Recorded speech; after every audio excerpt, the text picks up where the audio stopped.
Halo teman-teman semua, selamat datang di channel kita, tempat kamu bisa belajar fisika dengan lebih mudah dan menyenangkan. Pada video kali ini, kita akan membahas bab vektor, salah satu topik penting di kelas 11 SMA.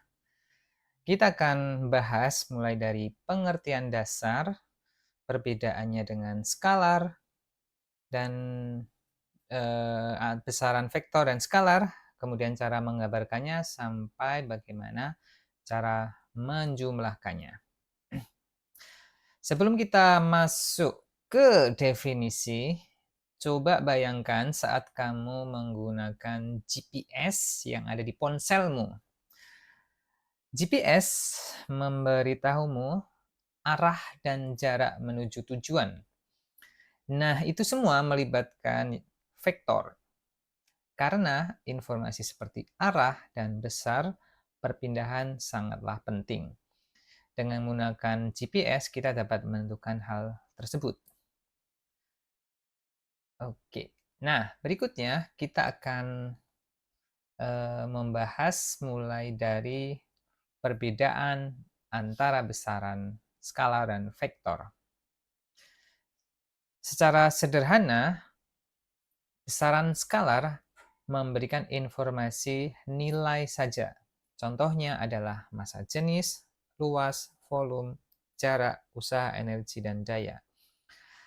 Sedangkan besaran vektor yaitu tidak hanya nilai, namun juga memberikan arah informasi. Contohnya adalah gaya, perpindahan, kecepatan, percepatan, momentum, dan impuls. Banyak siswa sering keliru menyebut jarak sebagai vektor, padahal jarak adalah skalar. Sedangkan perpindahan itulah yang termasuk dalam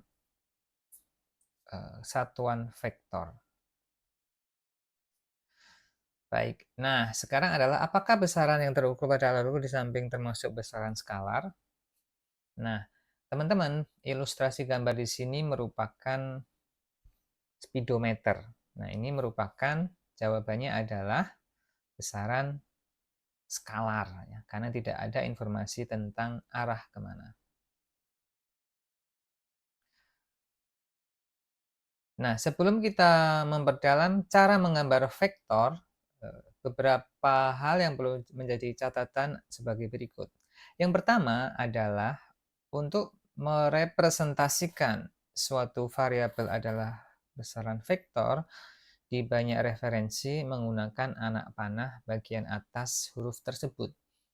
Atau ada juga yang menggunakan huruf besar atau menggunakan huruf kecil.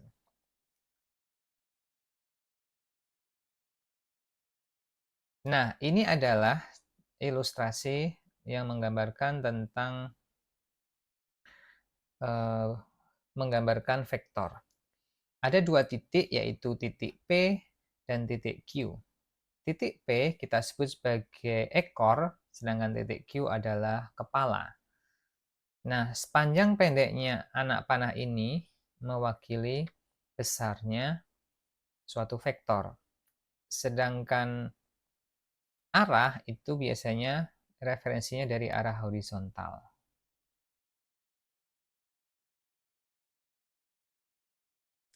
Berikutnya adalah cara menjumlahkan dan juga mengurangkan vektor. Ada 3 cara, yaitu metode segitiga, yang kedua metode jajar genjang, dan yang ketiga adalah poligon.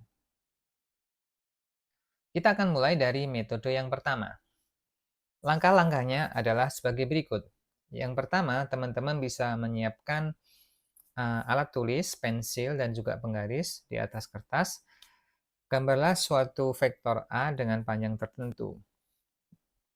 Di slide ini, kita menggunakan anak panah berwarna biru. Kemudian, siapkan vektor lain dengan panjang yang berbeda, nilai yang berbeda, dan arah yang berbeda, yaitu vektor B. Langkah pertama adalah teman-teman letakkan titik A sesuai dengan besar dan arah yang ada di soal. Langkah kedua adalah letakkan ekor dari B ke kepala vektor A dengan arah dan besar yang sesuai ketentuan.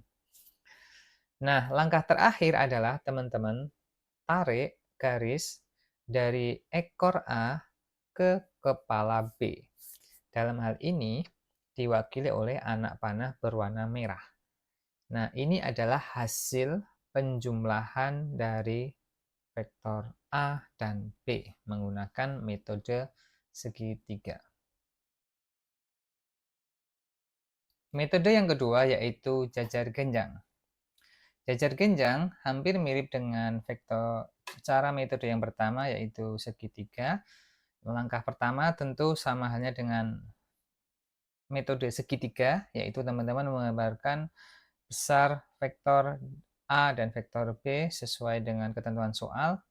Yang kedua adalah teman-teman meletakkan garis sejajar, yaitu vektor B ke arah ujung atas, dan juga vektor A ke ujung kanan seperti ini.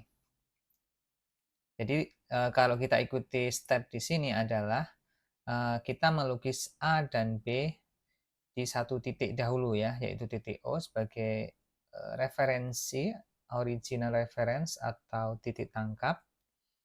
Kemudian masing-masing vektor baik yang A dan B kita gambarkan di tempat lain yang sejajar. Nah, kemudian kita akan menghubungkan ujung A dan ujung B dengan menggunakan garis berwarna ungu. Nah, seperti ini. Nah, ini adalah metode jajar genjang. Hasilnya pun akan sama.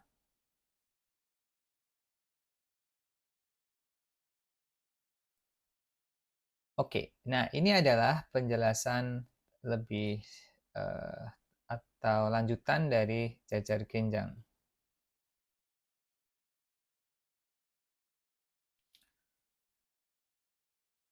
Nah, hasil lain dari aturan jajar genjang adalah menggunakan aturan kosinus. Ya. Kita bisa menentukan meliputi sudut resultan dari dua vektor ya A dan B. Nah, untuk menentukan arahnya, teman-teman bisa menggunakan cara kosinus ya, yaitu cos theta. Nanti kita menggunakan arcus cos untuk menentukan berapa angle dari resultan dua vektor yang kita akan hitung. Atau teman-teman dapat juga menggunakan aturan sinus. Oke, ini cara lainnya. Nah, cara yang ketiga adalah metode poligon. Metode poligon ini sangat menarik, apalagi teman-teman menemukan soal dengan vektor lebih dari 2. Nah, ini sangat useful. Jadi teman-teman mirip dengan jajar genjang, tentukan dahulu titik tangkapnya. Bayangkan teman-teman mempunyai 3 vektor ya, meliputi A, B, dan C. Teman-teman dapat meletakkan posisi masing-masing vektor sesuai besar panjangnya atau nilainya dan juga arahnya. Kemudian hubungkan ekor dari B ke kepala dari A. Demikian juga untuk vektor C, ekor dari C dihubungkan ke kepala B.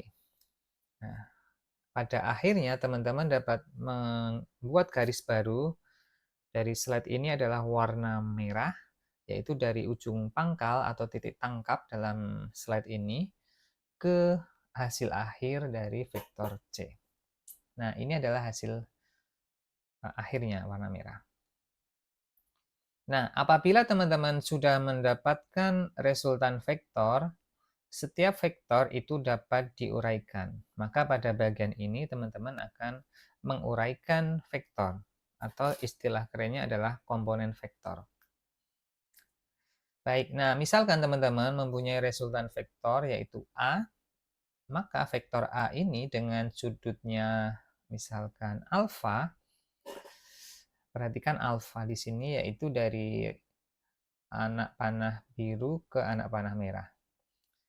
Nah, vektor utamanya adalah A, memiliki komponen horizontal X dan komponen vertikal Y. Nah, jika referensi kita adalah alfa, maka yang dipakai adalah kosinus alfa. Dengan cara yang sama, untuk referensi vertikal, maka yang dipakai adalah sin alfa.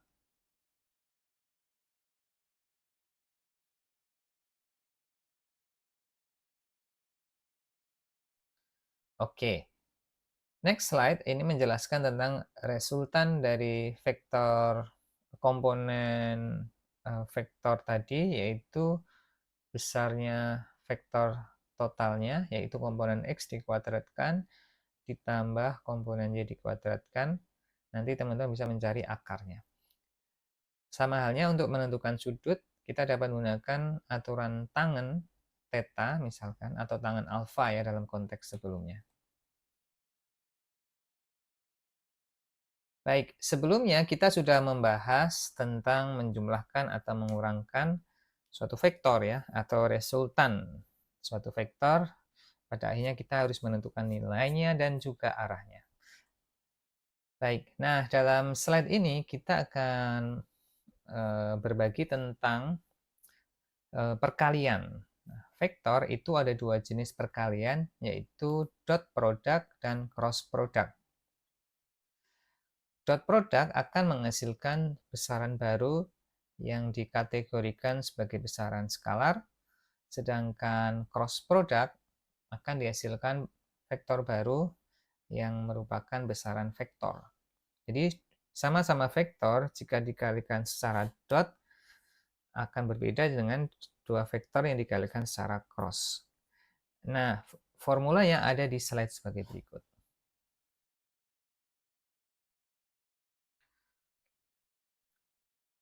Berikutnya adalah vektor satuan. Nah, suatu vektor itu tidak hanya satu dimensi. Nah, jika kita bekerja pada dimensi lebih dari satu, baik itu dua dimensi atau lebih ya, 3 dimensi, maka setiap vektor itu mempunyai suatu vektor satuan. Umumnya di banyak referensi menggunakan label IJK, yang mana AX adalah vektornya, nilai vektor itu sendiri, sedangkan I adalah vektor satuan. Ini menggambarkan arah ke sumbu X, misalkan sumbu Y dan sumbu Z. Baik, demikian video singkat teori tentang vektor. Kita akan lanjutkan di video berikutnya.